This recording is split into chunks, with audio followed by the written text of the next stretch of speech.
What's up, everybody? Master Darkpoi Gaming. I am Darkpoi, and welcome to my channel. As always, if you could like and subscribe, I would greatly appreciate it. Today, I thought we would take a look over there at Jomez at one of Paul McBeth's greatest performances. Minus 18 holes. Incredible. There's a reason why some people consider this guy the greatest disc golfer ever. Definitely in the argument for one of the greatest of all time, for sure. Let's quickly take a look at some stats real quick. And as you can see, beast mode. What do you think? Who do you think is the greatest disc golfer of all time? And why? Let me know down in the comments section.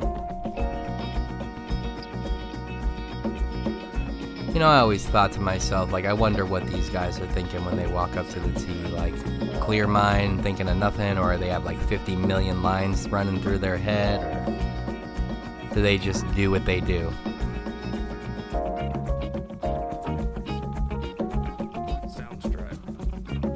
Nice little finish there. You see that wind's kicking pretty good. And I can tell you right now, from personal experiences, that wind will get you.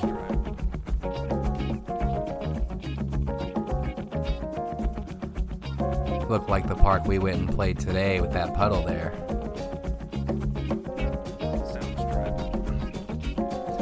Hey, do me a favor if you're enjoying the content so far. If you could like and subscribe, I would greatly appreciate it. Also, if you didn't know, in Disc Golf Valley, when you purchase a professional player's pack, some of the proceeds actually go directly to help that player. So seeing as this is a Paul McBeth video, if you're feeling froggy and feel like spending a couple bucks, head on over to the Disc Golf Valley store and buy the Paul McBeth pack. It'll help him out directly.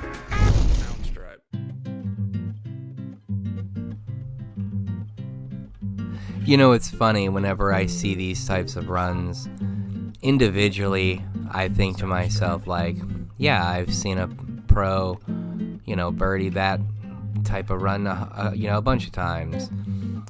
To think that this guy went 18 holes straight and ended up minus 18, that's phenomenal. I can't even imagine playing a game of disc golf, like a whole round like that. We have, me and my buddies, we have a couple courses around us in the Pittsburgh region. And our local course is Deer Lakes Park, which is extremely difficult.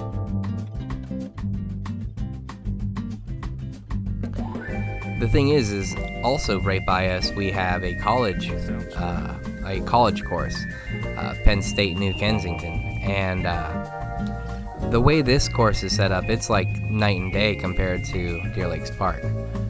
It's like everything is listed as, it's like super short par fours, and just the whole course. We call it a morale booster, because after playing Deer Lakes Park and feeling like we're the worst in the world, we go and play that course and we end up just destroying most of the time.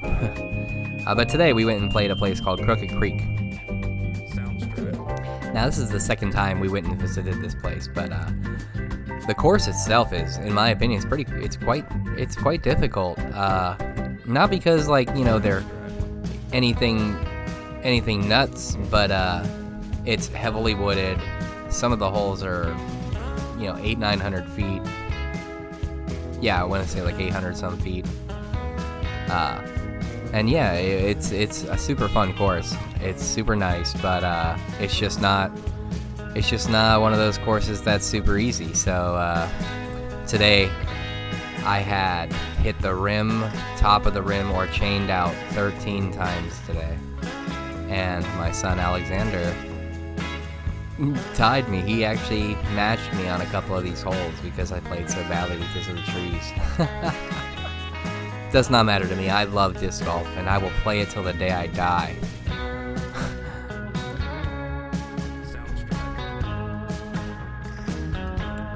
That was amazing. What a great finish there.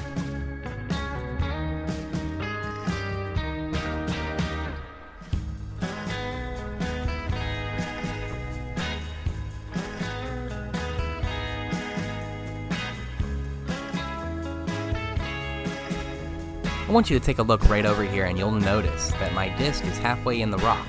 When this happens, the disc is not making collision with the rock, so you can throw directly through the rock. Trust me when I tell you, many high-level players use this trick, and you should too if you love playing Disc Golf Valley, even though it is not real. Wow.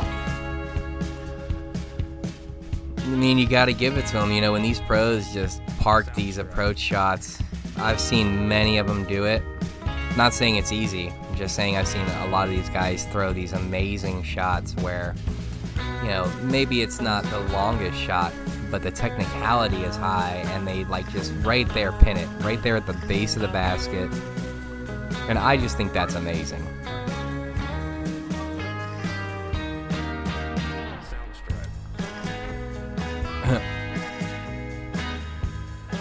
200 plus feet, straight shot.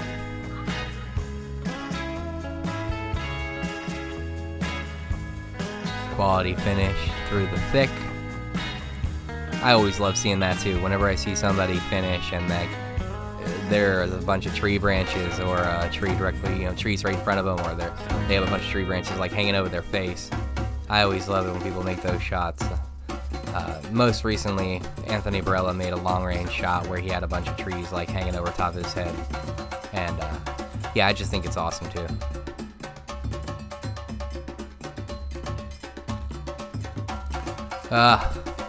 Tree.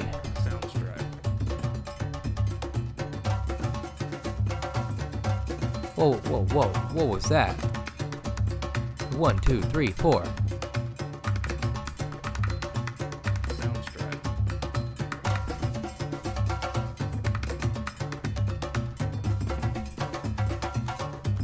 Bam. That was solid. Good uphill putt.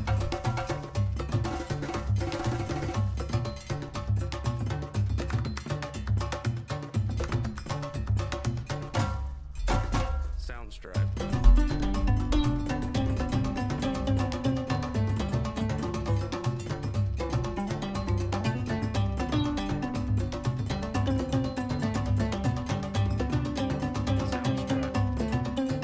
Oh, wow. It's crazy to think that he hit 3-4 different tree throws, and still, this man still finishes minus 18. Man, hats off to you, Paul McBeth. The competition in disc golf is quite high. It's amazing what some of these guys can do. You know, Anthony Barella winning 2 tournaments already. Dude he's coming for the title, I guess, huh? But to be fair, like, you know, between Calvin Heimberg, Gannon Burr, you know, Paul McBeth, Paul Euler, just the big names, you know, like when you go back a few years back and you think about some of the up-and-coming rookies and how they have completely changed the game. To me, it's awesome to see. I love it. It's like watching a generational talent, but with several people. And it's just been quite the thing to see happen. You know, being that I remember when I first started playing disc golf. Yeah, there was a disc golf pro tour, but it just wasn't. You know, when I first started playing disc golf, there wasn't flight numbers. You know. I had a shark that I had in my bag for 26 years, and I had only recently lost it within the last year. Yeah, a year. So, it was like the first disc I had ever gotten, and I had never lost it and kept it forever. And I was so oblivious to the whole thing that only recently did I find out that there weren't flight numbers on them that back then. I didn't even know. That's how much I loved the game and didn't care about like the depths or the details or anything. Had I really had my head on straight, I would have really dumped energy and time into it and tried to hone my game so that I could be like, you know, good now. Instead, it's just been 25 years of loving a game and not getting any better. No, that's not true. I've gotten better, just in different ways.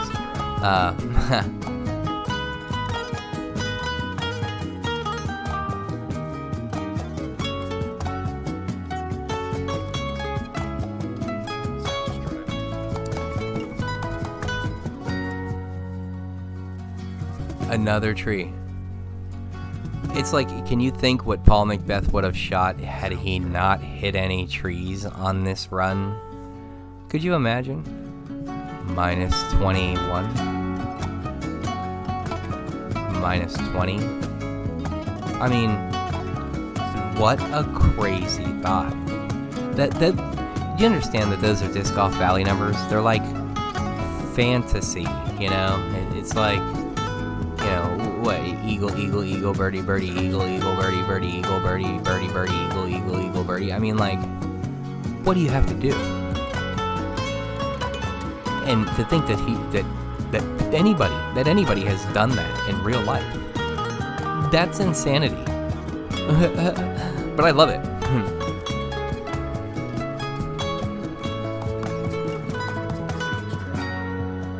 Look at this craziness.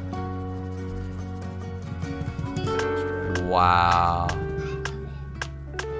Good on you, Paul McBeth. Anyway, if you enjoy my content, if you could like and subscribe, I would greatly appreciate it. It really helps me push my videos out there a little bit more. I know my videos are a little different, but maybe the world needs a little different.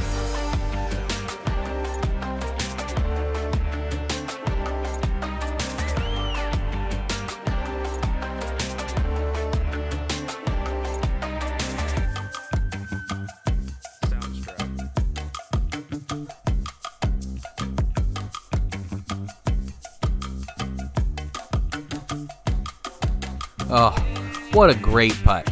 You know, you got to think at this point in time, he's got to be, he's in his head. He's going, oh, I got all these birdies. Like, I'm here. I'm like running this course record, or I'm running this record. And you got to think that the pressure is mounting to him. And he just, like, every putt, easy or not, from perspective, I don't know what you want to say, easy or not, perspective-wise, you got to think he's like, don't mess it up now.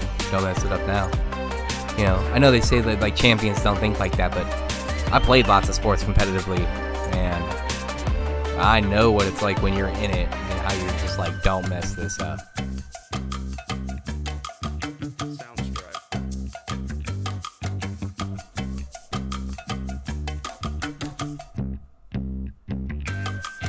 Nice finish.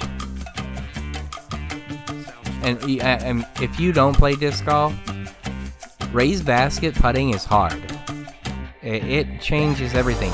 If it doesn't seem like, oh, it's not that big of a difference, the basket's only a foot or two higher, trust me, it's a very big difference. Everything throws off different. Like, you know, when you're throwing, you know, laser beam putts, and, you know, you're used to throwing to X height and whatnot, changing that elevation makes everything harder.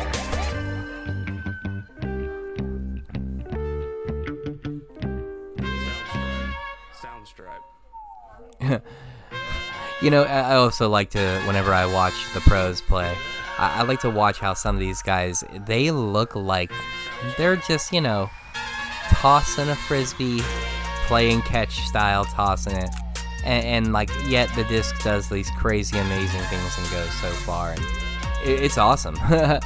So whenever I see a player that does something that looks effortless and it's just an amazing result, in my mind, sometimes even when I'm by myself, I just clap. Like, wow.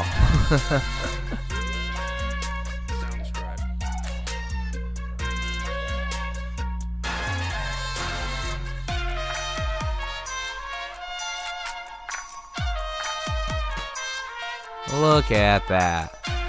Yep, and that's the end. Yeah, you should be clapping. You should be. Look at that smile. Good man. Yes, that's fantastic. You know, after doing all of that, flipping it across the lake like that, hitting 37 trees along the way, and still performing like just like a champion. My hat's off to you, good sir.